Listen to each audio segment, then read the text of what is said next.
Hello friends, मैं मंजू श्रीवास्तव अपने channel में आपका हार्दिक स्वागत करती हूँ। फ्रेंड्स, आप देख के समझ ही गए होंगे ये विंका है सदाबहार। और बहुत लोगों की इस टाइम पे शिकायत होती है कि हमारे जी अचानक से मरने लगे सदाबहार के पौधे, और ये क्यों मर गए, इनका रीज़न क्या है और ये कैसे ठीक होंगे। तो आज इस वीडियो में हम इसी बारे में बात करेंगे कि विंका के पौधे की देखभाल कैसी करनी है, और इसमें जो मरने की प्रॉब्लम आ रही है, पत्तियां मुड़ जाने की प्रॉब्लम आ रही है, या एक दिन पहले तक ठीक थे, अगले दिन बिल्कुल पत्तियां ढलकी हुई सूखी हुई दिखने लगी, मुड़ी मुड़ी दिखने लगी, तो ये सब क्यों हो रहा है और इस सब से हम कैसे बच सकते हैं और इनके रीज़न क्या है और कैसे इनका समाधान होगा। तो फ्रेंड्स, ये जो सदाबहार है ये बहुत पॉपुलर प्लांट है और सभी प्लांट लवर के घर में मिल ही जाता है सभी तरह से, चाहे देसी वाला ये आपको मिल जाए या हाइब्रिड मिल जाए, है ना। तो सबसे पहली बात तो आप ये जानिए कि जो देसी वाले हैं इनके तो बीज बनते रहते हैं और गिरते रहते हैं और नए प्लांट सूखते रहते हैं, है ना। और एक ही पौधा कई साल भी चल जाता है, ज़्यादा अच्छी आप देखभाल करते हैं, मिट्टी अच्छी बनी हो तो ज़्यादा साल चल जाता है। लेकिन जो हाइब्रिड वाला विंका का प्लांट होता है वो 1-2 साल ही चलता है, ज़्यादा नहीं चलता, उसकी लाइफ ज़्यादा लंबी नहीं होती। और दूसरी ये कि आप उसके ही प्लांट बना सकते हैं, लेकिन कटिंग वटिंग से आप उसके प्लांट्स बना सकते हैं, कटिंग ऊपर से लेके, और आप कटिंग लगा के हाइब्रिड वाले की भी और देसी वाले की भी कटिंग लेके आप नए प्लांट बना सकते हैं। लेकिन जो हाइब्रिड वाला जो विंका होता है उसके सीड से आप सेम कलर का नया पौधा नहीं ले सकते। कुछ नहीं पता होता कि उसका जो सीड से है वो ओरिजिनल वाले कलर का पौधा निकलेगा या किसी और कलर का पौधा तो निकलेगा, लेकिन किसी और कलर का भी निकल सकता है। इसलिए उसकी कटिंग से आप अगर पौधा बना लेते हैं तो वो आपके पास चल जाएगा, दोबारा बन जाएगा। कटिंग से ही आप बना के उसको कर सकते हैं तो वो सेम कलर का रहेगा, लेकिन सीड से हाइब्रिड वाले का पौधा सेम कलर का नहीं होता। कई प्रॉब्लम क्या होती है लोगों की कि नर्सरी से तो पौधा ले आए, छोटा पौधा ले आए 5-6 इंच का, और उसको घर में लगाया तो वो सूख गया, या बड़ा बड़ा पौधा भी ले आया फूल खिलता हुआ और लाए उसे, और 1-2 दिन में वो ख़राब हो जाता है, सूख जाता है, पत्तियां उसकी गोल गोल मुड़ जाती हैं और वो मर जाता है। रीज़न क्या होता है कि नर्सरी से जो आप पौधा लेकर आते हो ना, तो नर्सरी के एटमॉस्फेयर में और हमारे घर के एटमॉस्फेयर में बहुत फ़र्क होता है। नर्सरी में तो बहुत सारे पौधे होते हैं और ऊपर से वो ग्रीन नेट वगैरह भी लगा के रखते हैं, बहुत सारे पौधे होते हैं और मिट्टी वाली ज़मीन होती है। हमारे घर में तो सीमेंट वाली है, नर्सरी में मिट्टी वाली होती है। तो वहाँ क्या होता है, एक मॉइस्ट का एटमॉस्फेयर बना हुआ होता है पौधे को रखने के लिए, चाहे वो खुले में रखे हों चाहे ग्रीन नेट में रखे हुए, मॉइस्ट का एटमॉस्फेयर रहता है। लेकिन हमारे घरों में ऐसा नहीं होता, क्योंकि खुले जगह तो होती है जहाँ भी पौधे रख रहे हैं, लेकिन फ़र्श हमारे घर के सीमेंट के बने होते हैं, टाइल्स के होते हैं, मार्बल लगी होती है। तो क्या होता है, टेम्परेचर का फ़र्क होता है, इस कारण वो प्लांट जो हैं टेम्परेचर चेंज होने के कारण मर जाते हैं। विंका में टेम्परेचर चेंज होना बहुत मायने रखता है। अभी भी जैसे स्कॉर्चिंग हीट चल रही थी अभी, और अभी जैसे हमारे इधर इंदिरापुरम गाज़ियाबाद में पानी काफ़ी देर से गिरना शुरू हुआ है, तो उस टाइम भी मेरे विंका के काफ़ी पौधे ख़राब हुए, है ना, क्योंकि टेम्परेचर दिन में तो बहुत तेज़ हो रहा था, बारिश होती थी तो एकदम कम हो जाता था, है ना। अभी भी जैसे आज दिन में बहुत तेज़ टेम्परेचर था, लेकिन रात में कल भी बारिश होती रही, आज भी मुझे लग रहा है बादलों को देख के कि बारिश होगी। तो ये टेम्परेचर की बहुत स्पीडीली वेरिएशन होती है, कम ज़्यादा होता है, उसमें भी इन पे बहुत असर पड़ता है और ये मर जाते हैं, ठीक है।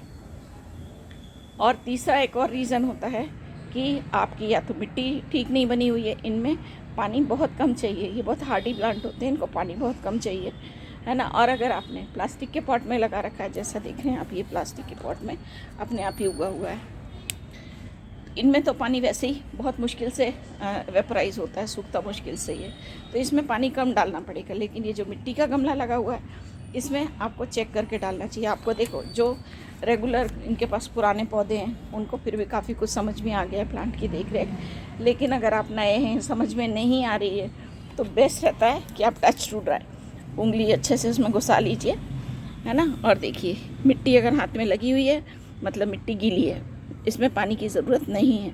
अगर उंगली बिल्कुल साफ़ निकल आती है तो समझिए कि मिट्टी सूखी है, इसको पानी की ज़रूरत है। नेक्स्ट ये होता है कि जैसे आपका प्लांट है जो पत्तियां मुड़ी मुड़ी हो रही हैं, उसमें क्या होता है, फंगस का अटैक हो जाता है, क्योंकि आपकी मिट्टी ठीक नहीं बनी हुई है, या पानी रुक रहा है, या देर से रिलीज़ हो रहा है पानी, या उसमें धूप कम लग रही है। ये प्लांट तेज़ धूप वाला पौधा है, इसको 5-6 घंटे की तेज़ धूप चाहिए ही चाहिए, है ना। तो अगर धूप कम लग रही है और पानी भी भरा हुआ है तो उसमें ऐसे फंगस हो जाती है और पत्तियाँ मुड़ जाती हैं और प्लांट धीरे धीरे मर जाता है। इसकी जो आप सॉइल बना रहे हैं, सॉइल तो आपको खूब वेल ड्रेन होना चाहिए। और इसमें तो सर थोड़ी ज़्यादा ही सैंडी सॉइल लगती है, जैसे कि 50% तक आप सैंड ले सकते हैं। सैंड वो वाली जो कंस्ट्रक्शन के काम में आती है, प्लास्टर के काम में आती है, नदी वाली रेत, समुद्र वाली रेत नहीं लेना है। और साथ में बाकी की जो बची हुई 50% है उसमें 25% गार्डन सॉइल और 25% आप उसमें कंपोस्ट मिला लीजिए कोई सी भी। और उसमें फंजीसाइड ज़रूर मिलाइए, क्योंकि इस प्लांट में फंगस की समस्या बहुत जल्दी आती है और फंगस की समस्या भी पानी के ही कारण होती है ना। देखिए ये प्लांट इतना हार्डी है कि अगर आप उसे एक दिन पानी नहीं डालेंगे ना तो ये चल जाएगा, लेकिन अगर उसमें पानी ज़्यादा हो गया तो पानी अगले दिन ही दिखा देगा प्लांट अपने तेवर की। देखो जी आपने पानी ज़्यादा डाला था और अब मेरी पत्तियाँ मुड़ गई हैं, फंगस हो गई है मेरे अंदर, है ना। और देखिए अब अगर ये हो ही गई है तो अब हम इसे ठीक कैसे करेंगे। तो पहली बात तो ये कि जहाँ से फंगस हो गई है, पत्तियाँ मुड़ गई हैं, आपको पत्तियाँ उसकी लटकी हुई दिखेंगी, बिल्कुल ऐसी दिखाती हूँ मैं एक पेड़। देखिए ये भी फंगस हुई है टेम्परेचर के कारण, मिट्टी इसकी बिल्कुल सही है। तो अब क्या, जैसे ये ख़राब हो गई है ब्रांच तो इसको काट देते हैं हम, ठीक है। और देखेंगे नीचे की साफ़ निकल रही है कि नहीं। अगर ये देखिए नीचे की आपको दिखाती हूँ, ये काली है, मतलब हमें पूरी ही काटनी पड़ेगी। अगर और नीचे से बिल्कुल साफ़ निकलती है तो फिर समझिए कि अभी आपका प्लांट बच सकता है, ठीक है। और ये सूखी जो पत्तियां हैं इनको हम रिमूव कर देंगे। और ये जो कटा वाला पोर्शन है इस पर हल्दी लगा सकते हैं हम या सिनेमन पाउडर, इस पर पानी नहीं गिरने देना है, ठीक है। इस तरह से हमने पौधे को क्लीन कर लिया है। और ये जो कटा पोर्शन है ना, ये वाला, इन पे या तो आप हल्दी लगा दीजिए या कोई भी आपके पास बाविस्टिन, साफ या ट्राइकोडर्मा, जो भी आपके पास फंजीसाइड पाउडर है वो लगा दीजिए। पानी नहीं गिरने देना, है ना। अभी मैंने इसे काटा है तो अभी मैं इसे शेडेड प्लेस में रखूँगी, ताकि एक आध दिन में ये रात भर में सूख जाएंगे इसके दोनों कटे पोर्शन। उसके बाद में इसे फिर से सेमी शेड वाले एरिया में रखूँगी, क्योंकि आजकल आप देख रहे हैं बादल बहुत काले हैं, है ना। तो बारिश बहुत होगी तो इसको ज़्यादा पानी नहीं चाहिए है, ठीक है। और जो हल्दी और फंजीसाइड हमने इस पर लगाया है उसको पानी में मिक्स करके, अगर हल्दी डाली है तो पानी में मिक्स करके इसके ऊपर स्प्रे कर देंगे और वही पानी हम गमले में डाल देंगे, ठीक है। और अगर हमने साफ़ या फंजीसाइड कोई और लिया है केमिकल्स वाला तो उसको तो हम लगा देंगे और उसको भी गमले में डाल देंगे। लेकिन जो केमिकल वाला है उसको हम 10-15 दिन में दोबारा इसका स्प्रे करेंगे, और जो हमारा ऑर्गेनिक वाला है उसको हम 1 वीक में दोबारा फिर से करेंगे। अब अंतर समझ में आ गया ना आपको। तो ये वाला तो मेरा जो दिखा रही हूँ मैं आपको हाइब्रिड वाला है और ये वाले देसी वाले हैं, लेकिन ट्रीटमेंट दोनों का सेम ही होगा।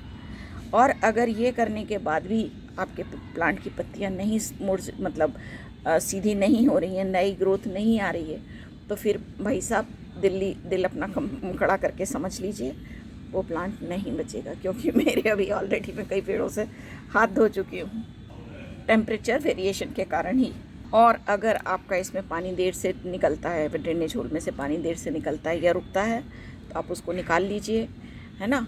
और अच्छे से उसकी जड़ें, आप अगर इन्फेक्टेड हैं मतलब फंगस हो भी रखी है तो उसको निकाल लीजिए, अच्छे से नल के नीचे धो के मिट्टी निकाल दीजिए, दूसरी मिट्टी बना के, है ना। और जो नई मिट्टी बना रहे हैं उसमें फंजीसाइड ज़रूर डालिए, फंजीसाइड नहीं है तो हल्दी डालिए, उसको मिक्स करके दूसरी मिट्टी लगा के और प्लांट फिर से लगा दीजिए। 2-3 दिन शेड में रखिए, जब उसकी नई ग्रोथ निकलने लगे, 6-7 दिन में निकलने लगेगी, उसके बाद उसको आप धीरे धीरे कम धूप से ज़्यादा धूप की तरफ लाएं। मतलब 1-2 दिनों से 1 घंटे वाली धूप में रखें, उसके बाद 2-3 घंटे वाली में, फिर अपने पूरे दिन की धूप वाली में रख सकते हैं। सदाबहार में फूल खूब आते हैं और ये हर घर में मिलेगा ही मिलेगा। हाँ, मेरे को ये बेहद पसंद है और खूब रहते हैं मेरे पास अलग अलग कलर के। और ये जो हाइब्रिड हैं ये एक ही पौधा समझिए मैंने 3-4 साल भी चलाया। 3-4 साल कैसे चलाया, सिर्फ वही कि कटिंग, ऊपर से कटिंग की करके इसकी कटिंग को ग्रो कर लिया। क्योंकि हाइब्रिड मैंने आपको पहले भी बताया, हाइब्रिड वाला मैक्सिमम 2 साल चलता है, इससे ज़्यादा नहीं चलता। तो उसकी मैं कटिंग लगा के उसी का एक और बेबी प्लांट बना लेती हूँ। देखिए शुरू के तो बारिश होती है तो शुरू के 5-6 बारिश, 1 हफ्ते 10 दिन की बारिश तो सभी प्लांट्स में लगना बहुत ज़रूरी है। क्योंकि ये बारिश का पानी भी एक बहुत जीवनदायिनी वाटर होता है, बिल्कुल इसमें नाइट्रोजन रिच सारे मरते प्लांट्स में जान आ जाती है। लेकिन उसके बाद जो डेलिकेट प्लांट्स हैं, जैसे ये है तो हार्डी लेकिन पानी के मामले में डेलिकेट है, तो इसलिए इन प्लांट्स को उठा के आपको ऐसी जगह रख देना चाहिए जहाँ इनमें बारिश का पानी कम गिरे। क्योंकि सदाबहार में सिर्फ पानी की ही प्रॉब्लम होती है। तो फ्रेंड्स, मेरे वीडियो से आपको अपनी प्रॉब्लम समझ में आ गई होगी और उसका निवारण भी आपको मिल गया होगा। तो अगर आपको मेरा वीडियो पसंद आया तो प्लीज़ इसे लाइक कीजिए, शेयर कीजिए, मेरे चैनल को सब्सक्राइब कीजिए। अगले वीडियो में आपसे फिर मिलती हूँ, तब तक के लिए बाय बाय।